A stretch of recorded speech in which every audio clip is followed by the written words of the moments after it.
The newly created Department of Government Efficiency is aimed at cutting federal spending.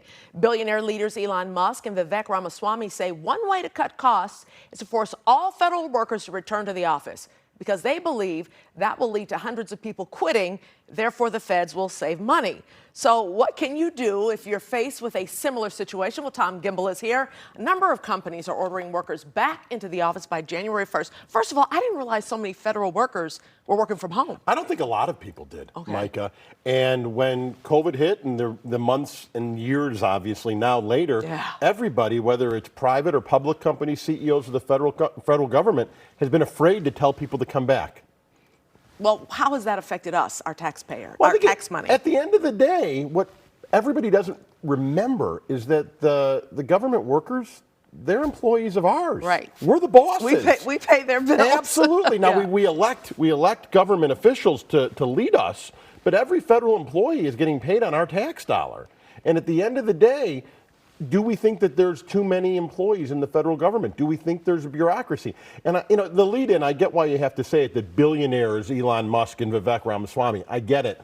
But would we want people who are minimum wage workers deciding where the bloated is? You do need somebody, whether they're Republicans or Democrats, it doesn't matter to me, but someone to go in and analyze where we have too many people and then to figure out how to fix it. But isn't that kind of mean, saying that they're forcing them to quit to come back? Well, I don't think they're forcing them. I think what they're saying is, pre-2020, everybody went into the office. Yeah. Right? This is not new. Right. What's new? Because we've talked about this before. What's new is remote work. Right. Right? We're going back 4 years. And remember, 4 years ago, everybody was up in arms about working remotely. Yeah. And now they're saying, we're going to make people come back for one reason. We think it's better. Now, there's an ancillary result, and that is people are going to quit because they don't like it. Mm-hmm. Now, I think in the federal government, fewer workers are going to quit than they do in the private sector. Okay. And I think a lot of companies, Amazon being one of them, Wall Street being the companies on Wall Street being another, is they called everybody back in and they knew that it was going to do some pruning. That they were now working in out of Miami or out of the mountains, and they said, I'm not going back, I'll get another remote job. And that's just not the case. So what about the folks who are watching right now and they said, uh-oh, I may have to go into the office and I really, really don't. Should they start looking for new jobs?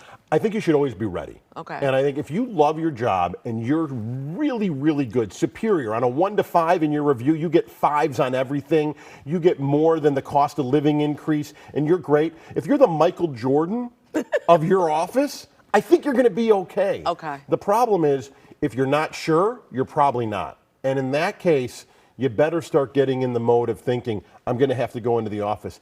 And the real tough spot is there will be companies that won't require you to come in. Right, that's what I was going to say. Are there companies that'll say, hey, keep doing it? Also, what if, like, you just got hired last week and they say you can work virtually or do hybrid, and then they change their mind? Can they do that? They can, but I'll tell you, it hasn't been happening for the past 6 to 12 months. Most companies have been saying, we're going to be hybrid, but we want you within a 30-minute or an hour commute to the office. Just in case. Just in case. So, number one, it shouldn't be a shock to anybody. Number two, there will always be companies that do. There were companies that were remote before COVID. There will always be a percentage. The difference is from 2020 to 2022, almost everybody was. Yeah. It's going to go down to maybe 5 to 10% of the companies are going to be remote. Could it go back to everybody going to the office like it used to? I think it's going to.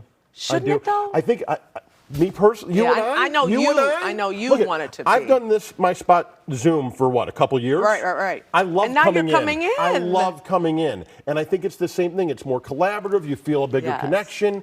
It's better for business. I feel so connected to you now. Look at us. What we have. Look at Ray's jealous. He's jealous.